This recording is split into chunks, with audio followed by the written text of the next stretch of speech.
उमैया इब्न खलफ मक्के के सरदारों में से एक अहम सरदार था, जो कुफ्र और शिर्क का बहुत बड़ा पेशवा और इस्लाम और मुसलमानों के हक में रूए जमीन का एक बहुत बड़ा शैतान था। एक दिन उसको पता चला कि उसके किसी गुलाम ने बुतों को पूजने से इनकार करके किसी और को माबूद बना रखा है। उसने गुलाम को फौरन बुलाकर यह पूछा कि मैंने सुना है कि तुमने कोई और माबूद बना लिया है, सच सच बताओ कि तुम किसकी इबादत करते हो। गुलाम ने कहा कि मोहम्मद सल्लल्लाहु अलैहि वसल्लम के खुदा की। उमैया गुस्से से लाल पीला हो गया और कहने लगा कि मोहम्मद की खुदा की परस्तिश करने का यह मतलब हुआ कि तुम हमारे मुकद्दस बुतों के दुश्मन बन गए हो। सीधी तरह राह पे आ जाओ, वरना जिल्लत के साथ मारे जाओगे। मैं ये हरगिज बर्दाश्त नहीं कर सकता हूँ कि तुम बुतों की पूजा करने वाले के गुलाम रहकर मोहम्मद की खुदा की परस्तिश करो। वो गुलाम जो तौहीद का सच्चे दिल से शेदाई हो चुका था, उसने बेधड़क उमैया को जवाब दिया कि मेरे जिस्म पर तो तुम्हारा जोर चल सकता है, लेकिन मैं अपना दिल और अपनी जान मोहम्मद सल्लल्लाहु अलैहि वसल्लम और उसके खुदा के पास रख चुका हूं। अब अल्लाह की इबादत ही मेरी जिंदगी का मकसद है और तुम्हारे खुद से बनाए हुए बुतों को पूजना मेरे बस की बात नहीं है। ये जवाब सुनकर उमैया बिन खलफ गैज़ व गज़ब से दीवाना हो गया। एक गुलाम ने उसे बेधड़क जवाब दे दिया था। उसने कड़क कर कहा कि अच्छा, तो फिर अपनी बेदीनी का मजा चख, देखूंगा मैं कि मोहम्मद और उसका खुदा तुझे कैसे बचाते हैं। उमैया के तशद्दुद शुरू हो गए। मक्का की जमीन गर्मी के सबब बड़ी मशहूर थी।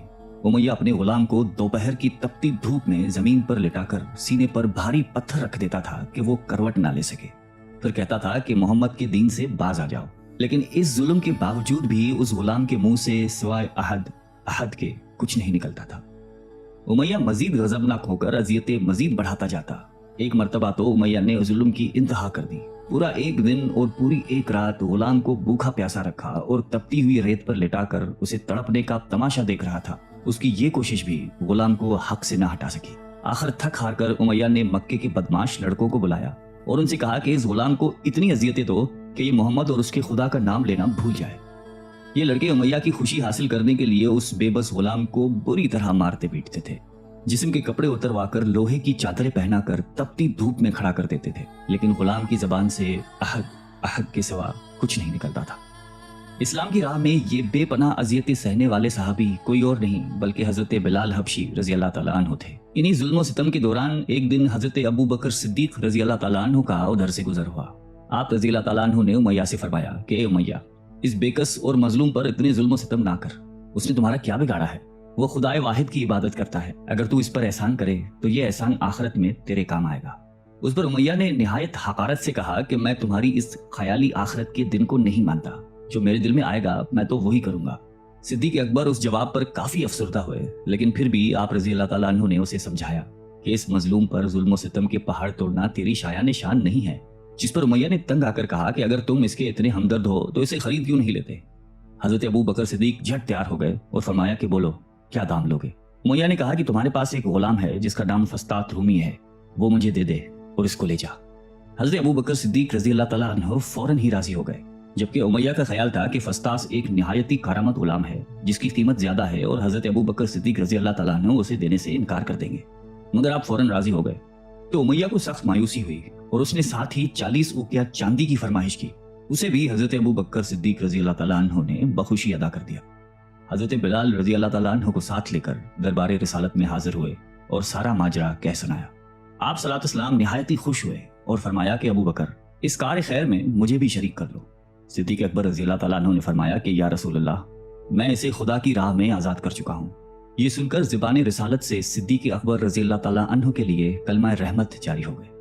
हजरत बिलाल रजी अल्लाह तआला अन्हु ने इस गुलामी में 28 साल गुजार दिए, लेकिन आप चूंकि निहायती नेक और पाकीज़ा तबीयत के थे, लिहाजा जब हजरत सल्लल्लाहु अलैहि वसल्लम ने दावत तौहीद दी तो आपने फौरन उसे कबूल कर लिया और यूं आप साबिक़ूनुल अव्वलून के मुक़द्दस जमात में शामिल हो गए। रिहाई पाने के बाद हजरत बिलाल हमेशा आप सल्लल्लाहु अलैहि वसल्लम की खिदमत में हाजिर रहते थे और दिलो जान से नबी पाक सल्लल्लाहु अलैहि वसल्लम की खिदमत बजा लाते। आप सल्लल्लाहु अलैहि वसल्लम हजरत बिलाल को किसी भी चीज का हुक्म देते तो आप अपनी जान भी लड़ा देते। गज़वाए बदर से लेकर गज़वाए तबूक तक तमाम गज़वात में शामिल रहे, लेकिन हजरत बिलाल की इस्लाम के लिए सबसे बड़ी खिदमत और उनके लिए सबसे बड़ी सआदत इस्लाम का सबसे पहला मौज़िन होना है।